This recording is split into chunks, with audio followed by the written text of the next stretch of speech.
Hey everyone, thanks for logging on to abc2news.com. Meteorologist Mike Taylor wanted to give you an update on what you could expect with the 2017 hurricane season. The forecast officially was released from NOAA, the National Oceanic and Atmospheric Administration. So we want to break down what this means for you and I, and also for the Mid-Atlantic. Let's jump into it. Don't want to make this video too long, but hurricane season, it starts today, June 1st.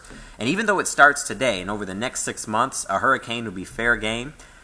We expect the peak of this to actually be roughly through late August, most of September, and then it really starts to fall off as we go into October. But once again, we can still get storms outside of this window.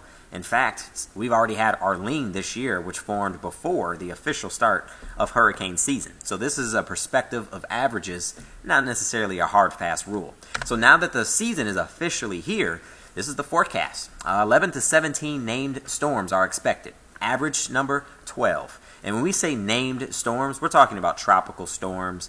We're talking about things of that sort. We're not necessarily saying hurricanes. And now when we talk about hurricanes, 5 to 9 could reach hurricane status.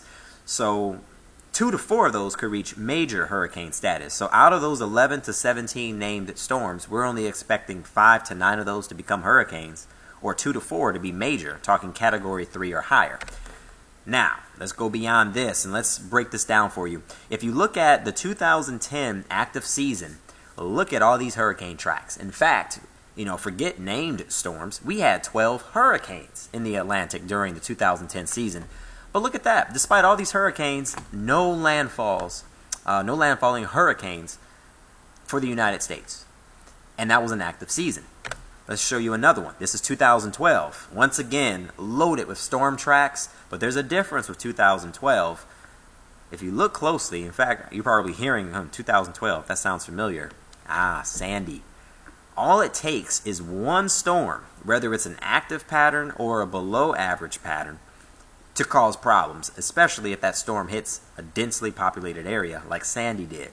So it really puts it into perspective. Even though these forecasts are released, it just gets the conversation started. Hey, prepare for it now. We're in hurricane season.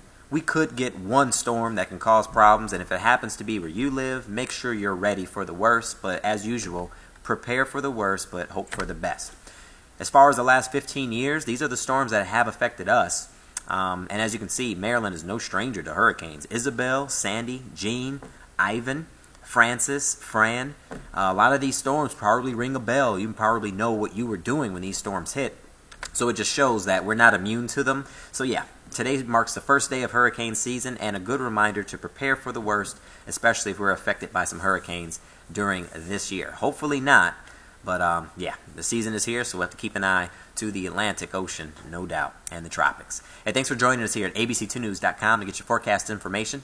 We'll also post updates for you on our main page, and also we'll have a hurricane page up during the entire season, giving you all the tools you need to track the storms. Have a good one.